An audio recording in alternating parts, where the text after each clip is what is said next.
Hello friends. તો આપણે last વિડીયોમાં યુનિટ 6નું રીડ 1 આગળ જોયું હતું. એ લેસનનો હજી અડધો ભાગ બાકી છે, એને આગળ કન્ટિન્યુ કરીએ. લાસ્ટ લેક્ચરમાં સમજાવ્યું છે કે હેલન કર્મચારીઓને, જે કામદારો છે, એ કામદારોને સમજાવે છે કે તમારે તમારા રાજકીય નેતાઓ અને જે સત્તાધીશો છે એમની મીઠી વાતોમાં આવવાનું નથી, બરાબર? એમના ગુલામ નથી બનવાના,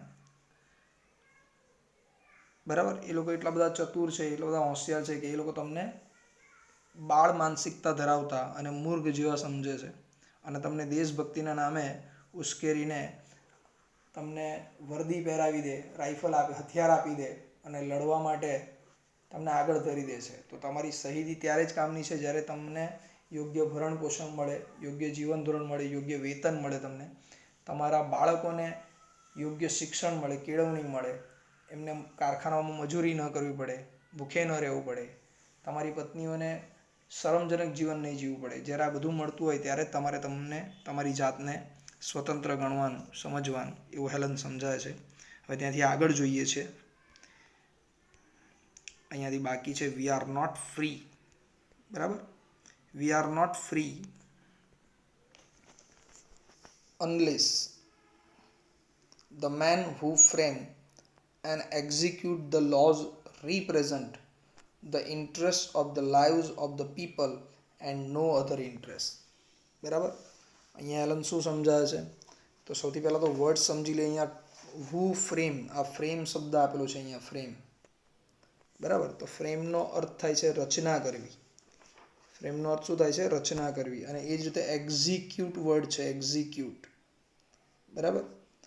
એક્ઝિક્યુટનો અર્થ થાય છે પાલન કરવું, બરાબર? એક્ઝિક્યુટનો અર્થ શું થાય છે? પાલન કરવું, બરાબર? અમલમાં મૂકવું કે પાલન કરવું.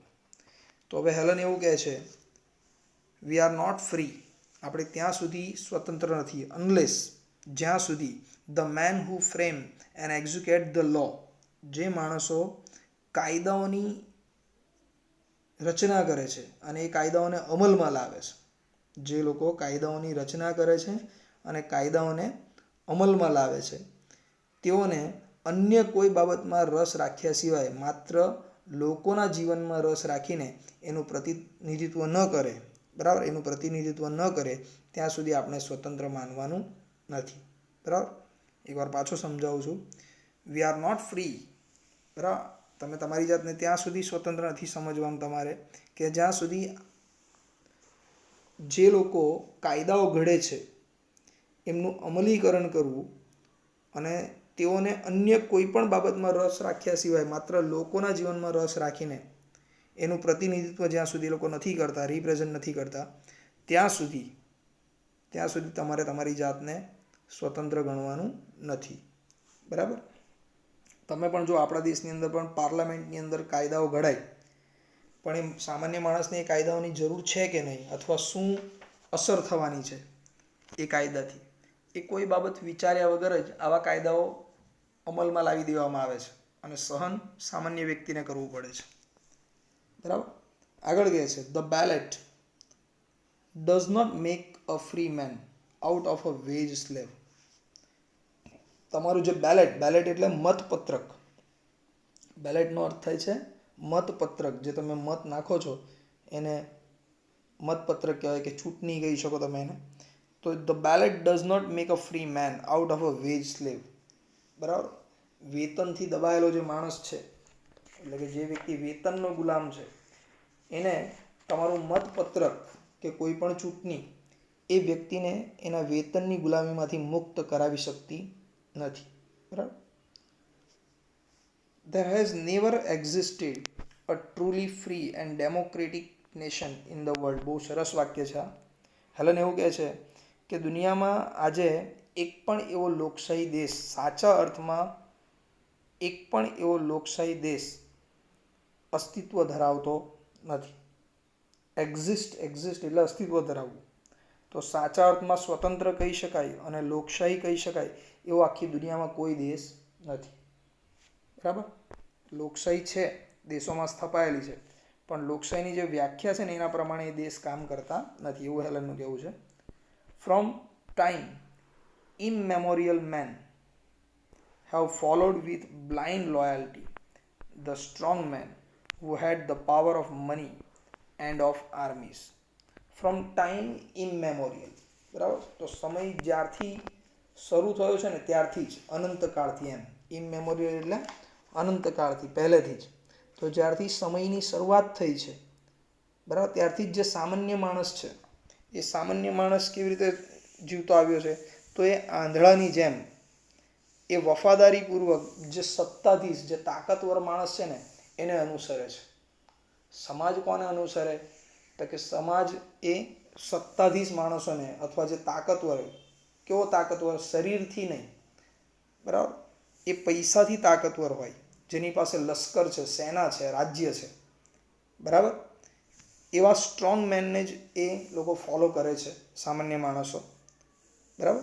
એ અનંતકાળથી ચાલતું આવેલું છે દરેક લોકશાહી દેશની અંદર. તમે આપણા દેશમાં પણ એવું જોઈ શકો છો કે જેની પાસે સત્તા છે, અધિકારો છે, લોકો એને જ ફોલો કરે. જેની પાસે પૈસો છે ને લોકો એને જ ફોલો કરે. અહીંયા પણ એલન એવું જ કહે છે, ફ્રોમ ટાઈમ ઇન મેમોરિયલ, એટલે સમયની સાથે જ, બરાબર, જે સાધારણ માણસ છે એ હંમેશા અંધ વ્યક્તિની જેમ વફાદારીપૂર્વક તાકાતવર લોકો કે જેમની પાસે પૈસાની તાકાત છે, કે સેનાની તાકાત છે, લશ્કરની તાકાત છે, એમને અનુસરતા આવે છે.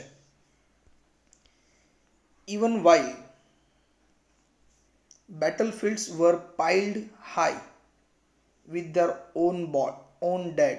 Piled high, piled નો અર્થ થાય છે ઢગલો થવો. હેલન કહે છે કે ત્યારે પણ જ્યારે તમે જ્યારે આવા યુદ્ધોમાં જોડાઓ છો, યુદ્ધનો ભાગ બનો છો, અને આવા યુદ્ધ ભૂમિની અંદર, યુદ્ધ ક્ષેત્રોની અંદર તમારી જ લાશોના ઢગલા થાય છે. તમે ત્યારે પણ એવું જોઈને પણ સુધરતા નથી, બરાબર. અમારા જેવા જ લોકો, સૈનિકોની લાશોના ઢગલા જોઈને પણ તમે સમજતા નથી. They have till the land. આ એવા લોકોની લાશો પડેલી હોય, અથવા એવા લોકો છે, કામદાર એક એવો વર્ગ છે કે જે યુદ્ધમાં જાય, બરાબર, મરી ગયો તો એ શહીદ થઈ ગયો, એને કોઈ સુવિધા નથી, પણ કદાચ જીવતો આવી ગયો તો ત્યાર પછી એને શું કરવાનું છે? આવીને પાછું મજૂરી જ કરવાનું છે, બરાબર. સરકાર એને મફત પગાર આપવાની નથી, મિલિટરીમાં રાખી મૂકવાની નથી. તો હવે એ લોકો શું કરશે? They have till the lands. હવે એ લોકો આવીને પાછું પોતાનું સામાન્ય કામ શરૂ કરે. કોઈ ખેડૂત છે, કોઈ કામદાર છે, એ પોતાનું કામ શરૂ કરે છે. તેઓ પોતાના જે શાસકો છે, જે પોતાના સત્તાધીશો છે, માલિકો છે, એમની જમીનો ખેડે છે. Of the rulers and have been robbed of the fruits of their labour. અને તેઓ જે સખત મજૂરી કરે છે, એ સખત મજૂરીનું જે ફળ હોય, બરાબર, એ ફળ કોને મળે છે? એ ફળ એ પેલા સત્તાધીશો કે એના જે માલિકો છે, એ માલિકો લૂંટી જાય છે, બરાબર. રોબ એટલે લૂંટી જવું. એ લોકો પડાવી લે છે. સામાન્ય માણસને એનો લાભ મળતો નથી, કામદારને એની મહેનતનું પૂરું ફળ મળતું નથી. They have built palaces. Allen બહુ સરસ સમજાવે છે કે આવા ધનવાન લોકોએ, આવા સત્તાધીશોએ શું કર્યું? તો કે તમને યુદ્ધ કર્યા, તમારી લાશોના ઢગલા કરી દીધા, બરાબર. અને તમે જે સખત પરિશ્રમ કરો, એનાથી જે પૈસા આવે, જે અઢળક રૂપિયા એ લોકો કમાય છે, એનાથી એમણે શું કર્યું? તો એનાથી એમણે પોતાના માટે ભવ્ય મહેલો બાંધી દીધા, બરાબર, મોટી ભવ્ય ઇમારતો બાંધી દીધી, બરાબર. કામદારને બિચારાને રહેવા માટે જગ્યા ન હોય, અને જેના માટે બાંધકામ કર્યું છે એ ભવ્ય મહેલમાં રહેતો હોય વ્યક્તિ. એન્ડ પિરામિડ્સ. ભવ્ય પિરામિડો બાંધી દીધા છે. પિરામિડ કેટલા મોટા છે, બરાબર ને? ગિઝેનો પિરામિડ, એની ઉપર, એની ટોચ પર જો ઊભા રહો તો નીચે માણસ કીડી જેવો દેખાય, એટલી હાઈટ છે એની. તો આટલી ઊંચાઈ ઉપર હજારો કિલોગ્રામના પથ્થરના ટુકડાઓ ઉપર ચડાવવાના, એક સરખા આકારના. એ સમયે કોઈ ક્રેન મશીન નહીં હતી, બરાબર. તેમ છતાં ત્યાં એ સમયના જે મજૂરો અને ગુલામો હતા, એમની પાસે આ કામ કરાવીને પિરામિડો બનાવવામાં આવ્યા, જેની પાછળ લાખો રૂપિયાનો ખર્ચ થયો, પણ સામાન્ય લોકોના વિકાસ માટેના કોઈ કામો થયા નહીં. ટેમ્પલ્સ બનાવ્યા આવા શાસકો, મોટા મોટા મંદિરો બનાવી દીધા. And cathedrals. કેથેડ્રલ્સ એટલે દેવળ, બરાબર. આપણે સામાન્ય ભાષામાં એને ચર્ચ કહીએ છીએ, જો કે ચર્ચ પણ એક અંગ્રેજી શબ્દ છે. એને ગુજરાતીમાં ખ્રિસ્તીઓનું દેવળ કહેવાય, બરાબર. તો એ કેથેડ્રલ્સ બનાવી દીધા. That held no real shrine of liberty, બરાબર. તો એ જે ધનવાન લોકો છે, જે સત્તાધીશો છે, એમણે શું કર્યા તો કે તમે મહેનત કરી એનાથી જે રૂપિયા એ લોકો કમાયા એ રૂપિયામાંથી એમણે મહેલો બાંધી દીધા, પિરામિડો બાંધી દીધા, મંદિરો બાંધ્યા, ભવ્ય મંદિરો બાંધી દીધા, મોટી મોટી ચર્ચ, મોટી મોટી દેવળો બાંધી દીધા, ખ્રિસ્તી દેવળો. બરાબર. તો આવું બધું જે બાંધવામાં આવ્યું છે, મોટી મોટી વસ્તુઓ જે બાંધવામાં આવી છે, બરાબર, એ કોઈ સ્વતંત્રતાની પ્રતિમા દર્શાવતું નથી. બરાબર. ધારો કે અમેરિકાની અંદર હેલન એવું કહે છે કે અમેરિકા જેવા દેશની અંદર સમુદ્રની વચ્ચે સ્ટેચ્યુ ઓફ લિબર્ટીનું પુતળું મોટું ઊભું કરવામાં આવ્યું છે. હા, અમેરિકાની અંદર સમુદ્રમાં એક ટાપુ ઉપર સ્ટેચ્યુ ઓફ લિબર્ટીની મૂર્તિ છે, મોટી ભવ્ય મૂર્તિ છે. તો એવી હેલનનું કહેવું છે કે આવી મૂર્તિઓ મૂકવાથી, સ્થાપવાથી કંઈ સ્વતંત્રતા મળી જતી નથી. બરાબર. એની સાચી પ્રતિષ્ઠા નથી. ઓકે. આગળનો પેરેગ્રાફ જોઈએ. As civilisation has grown more complex. હવે એલન કહે છે કે જેમ જેમ માનવ સંસ્કૃતિ, સિવિલાઇઝેશન એટલે માનવ સંસ્કૃતિ, બરાબર, જેમ જેમ માનવ સંસ્કૃતિનો વિકાસ થતો ગયો, સિવિલાઇઝેશન પ્રોગ્રેસ કરતી ગઈ, માનવ સંસ્કૃતિ વિકસતી ગઈ, more complex the workers have become more and more enslaved. માનવ સંસ્કૃતિનો વિકાસ જેટલો જટિલ બનતો ગયો, કોમ્પ્લેક્સ થતો ગયો, એટલું જ વધારે કામદારો જે હતા એ કામદારોની હાલત કેવી થતી ગઈ તો તેઓ વધુને વધુ ગુલામ બનતા ગયા. નવા નવા યંત્રો આવતા ગયા એમ માણસ એ યંત્રોનો ગુલામ બનતો ગયો. પહેલાં માલિકોનો ગુલામ તો હતો જ, પણ એની સાથે સાથે યંત્રોનો પણ ગુલામ થતો ગયો. બરાબર. એન્સ્લેવ એ સ્લેવ નાઉન છે, ક્રિયાપદ છે. સ્લેવ એટલે ગુલામ, એનું ક્રિયાપદ થાય એન્સ્લેવ, ગુલામી કરવી. અન્ટિલ ટુડે, તમે આજે પણ જુઓ, એલન કહે છે, they are little more than parts of the machines they operate. બરાબર.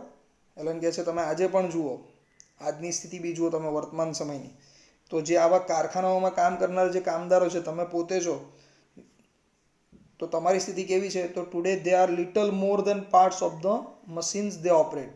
એ લોકો જે પોતે મશીનો ઓપરેટ કરે છે ને, એ મશીનોના ભાગ સિવાય તમે બીજું કંઈ જ નથી. એટલે દરેક વ્યક્તિને એ કામદાર જે મશીન કામ પર હોય, મતલબ જે મશીનથી એ કામ લેતો હોય, એને મશીનના નામે બોલાવવામાં આવે છે. એના માલિકને એ વ્યક્તિનું નામ પણ ખબર નથી. બરાબર. ધારો કે કોઈ મશીન ચલાવનાર વ્યક્તિ છે, તો સંચા મશીન ચલાવતો હોય અને વોર્પિંગ નામનું યંત્ર આવે, તો એ વોર્પિંગ યંત્ર મશીન ચલાવે છે વોર્પિંગનું, તો એને શું કહીને એનો માલિક બોલાવશે? પેલા વોર્પરને બોલાવો ને. એનું નામ નથી, કારીગરનું નામ નહીં બોલે, વોર્પર કહીને બોલાવશે. પેલા મશીન 3 નંબરના મશીન પરના વોર્પરને બોલાવો, એમ એક્ઝામ્પલ છે આ. તો વ્યક્તિને જેમ જેમ માનવ સંસ્કૃતિનો વિકાસ થતો ગયો, ટેકનોલોજી આવતી ગઈ, એમ માણસ આવા યંત્રોનો ગુલામ બનતો ગયો. અને એની સાથે સાથે એના માલિકો હવે એને નામથી પણ ઓળખતા નથી. એ હવે એ યંત્ર, જે યંત્ર એ ચલાવે છે ને, એ યંત્રના નામથી એને ઓળખે છે. Daily they face the dangers of railroad. હવે દરરોજ આવા જે કામદારો છે એમને કેટલું બધું જોખમ ખેડીને એ લોકો કામ કરતા હોય છે, મહેનત કરતા હોય છે. તો આ જે કામદારો છે એમને રોજ કેવું કામ કરવાનું હોય છે? તો રોજ એમને રેલ રોડ એટલે રેલવે રસ્તાઓ કહેવાય. રેલ રોડ એટલે રેલવેના રસ્તા, એટલે જે પાટા નાખવામાં આવે છે તે, એ બહુ જોખમી કામ હોય છે. બરાબર. આટલું બધું વજન ઉપાડીને કામ કરવાનું, તો તેઓને દરરોજ રેલવેના રસ્તા બનાવવાનું કામ કરવું પડે છે, બ્રિજ બનાવવા પડે, પુલ બાંધવા પડે. હવે આ બધા કામોમાં જોખમ છે. જ્યારે પુલોનું બાંધકામ થતું હોય ત્યારે ઘણા લોકો અકસ્માતથી મૃત્યુ થાય છે એમનું. બરાબર. કદાચ પુલ તૂટી પડે, કદાચ કામ કરતાં કરતાં એ લોકો કોઈ ભાગના નીચે દબાઈ જાય, અને આવું ઘણું અકસ્માતો બનતા હોય છે. સ્કાય સ્ક્રેપરનો અર્થ થાય છે ગગનચુંબી ઇમારતો. બરાબર. બહુમાળી ઇમારતો જે કહેવાય, એવી ઇમારતો બાંધવાનું કામ કરે છે. ત્યાં પણ જોખમ છે. ઉપરથી પડી જાય, કોઈ સેફટીના સાધનો હોય નહીં, જીવની કોઈ સલામતી નહીં. બરાબર. કોઈ ગેરંટી નહીં કે ભાઈ તમારું ધારો કે કામ કરતાં મૃત્યુ થઈ જાય તો તમારા બાળકો અને પત્નીનું ભરણ પોષણની જવાબદારી એ માલિકની રહેશે. આવી કોઈ ગેરંટી નથી. ફ્રાઇટ ટ્રેન એટલે જે માલગાડી જે આવે, માલ સામાન લઈ જતી જે ટ્રેન આવે, એનું બાંધકામ કરવું, એ તૈયાર કરવી. બરાબર. માલ સામાન લઈ જતી જે ટ્રેનો છે એ બનાવવી. સ્ટોક હોલ્ડનો અર્થ એટલે શું? તો કે જે પ્રાણીઓના વાડા આવે, ઢોરને બાંધવા માટેના જે મોટા મોટા વાડા આવે એવા વાડાઓ એમને બાંધવા પડે છે. સ્ટોકયાર્ડ એટલે જ્યાં જહાજ આવતા હોય સમુદ્રમાંથી, વેપારી જહાજો આવતા હોય, એ જહાજોમાં જે મોટા કન્ટેનર આવે એ કન્ટેનરનું કામ જ્યાં બંદર પર જે ગોડાઉન હોય, સ્ટોકયાર્ડ કહેવાય, ત્યાં રાખવામાં આવે. તો આવા કન્ટેનર ઉપાડીને નીચે મૂકવા, એક તો એ બહુ હજારો ટનનું વજન અંદર હોય, બરાબર, એને ઉપાડીને નીચે મૂકવા, ફરીથી જહાજ પર લોડ કરવા, આ બધામાં પણ જોખમ છે, અકસ્માતો થાય છે, ઘણા કામદારો આવી રીતે કામ કરતા મૃત્યુ પામે છે. તો stockyard and training at the docks, અને આ ઉપરાંત આવા બંદરો ઉપર જ્યારે તેઓ ટ્રેનિંગ લેતા હોય છે, તાલીમ લેતા હોય છે, ત્યારે પણ ઘણીવાર મૃત્યુ પામે છે. મિલિટરીની અંદર પણ જુઓ, આવા છે ને મિલિટરીમાં છે ને જે વાયુસેના જે છે આપણી વાયુસેના, બરાબર, એની અંદર રોજે રોજ યુદ્ધ હોય કે ન હોય, રોજે રોજ સૈનિકોને વારા હોય એ પ્રમાણે સૈનિકોની ટુકડીઓને વિમાન પ્લેન ચડાવવાની અને એક મોક ફાઇટ રાખવામાં આવતી હોય છે. તો એ રોજનું કામ હોય છે, એમને રોજ કરવું પડે છે, પ્રેક્ટિસ કરવી પડે છે. તો ઘણીવાર આવા વિમાનોમાં અકસ્માત થાય છે. તો પ્રેક્ટિસ દરમિયાન પણ આવા પાયલટ મરી જાય છે. એ સૈનિક છે, પાયલટ છે, બરાબર, છતાં પ્રેક્ટિસ દરમિયાન પણ એ લોકોના મૃત્યુ થાય છે. આવા અકસ્માતો બને છે. ઓન ધ રેલ રોડ્સ, તો આ રેલવેના રસ્તાઓ, એન્ડ અંડરગ્રાઉન્ડ, જમીનની નીચે કામ કરતા હોય છે, બરાબર, ટનલ વગેરે બાંધતી હોય. એન્ડ ઓન ધ સીઝ, કે પછી સમુદ્રમાં કામ કરવાનું હોય. આવી દરેક જગ્યાએ આ કામદારો એલન કહે છે કે તમે જોખમ ઉઠાવીને આજે કામ કરો છો. તમારા જીવની કોઈ સલામતી નથી, તમારા માલિકોને એની કોઈ પડેલી નથી. અચાનક કોઈ મોટી ફેક્ટરીમાં આગ લાગી જાય, બરાબર, અને આગ લાગવાથી કે કોઈ બીજો અકસ્માત થાય છે અને કોઈ કામદાર મૃત્યુ પામે, તો એનો માલિક એને નજીવી રકમ આપીને વાત પૂરી કરી દે છે, પણ એના બાળકો કે એનું જે કુટુંબ છે એના ભરણ પોષણની કોઈ જવાબદારીનો માલિક ઉપાડતો નથી, બરાબર. આગળ જુઓ. They move the traffics and pass from land to land. આવા કામદારોને શું કરવું પડે છે? તો એમને પરિવહન કરીને એક જગ્યાથી બીજી જગ્યાએ કામ માટે જવું પડે. પોતાના ઘર પાસે કંઈ કામ હોતું નથી, બરાબર. ઘણીવાર લાંબા અંતર કાપીને દૂર દૂર કામ માટે જવું પડતું હોય છે. તમે ભારત જેવા દેશની વાત કરો તો સુરત જેવા શહેરમાંથી ઘણા લોકો, હજારો લોકો રોજ વહેલી સવારે મુંબઈ તરફ કે અન્ય શહેરો તરફ કામ કરવા માટે ટ્રેનોનો પ્રવાસ કરીને કે બસોનો પ્રવાસ કરીને એક સ્થાનેથી બીજા સ્થાને જતા હોય છે. અમેરિકાની વાત કરો, જેના વિશે આપણે ભણીએ છીએ, તો અમેરિકા એ ટાપુઓનો બનેલો દેશ છે. એટલે એક શહેરમાંથી બીજા શહેરમાં જવું હોય તો એ જહાજ દ્વારા અથવા બાય પ્લેન જવું પડે. તો આ બંને પ્રવાસમાં અકસ્માતનો ડર છે. બાય રોડ જાય તો એમાં પણ ઘણું બધું લાંબુ અંતર કાપીને જવું પડે, ઘણા બધા કિલોમીટર વાહન હાંકવું પડે, બરાબર. તો એમાં પણ અકસ્માતનો ડર છે. તો આવા જોખમ ઉઠાવીને એક પ્રદેશમાંથી તમે બીજા પ્રદેશમાં જાઓ છો કામ કરવા માટે.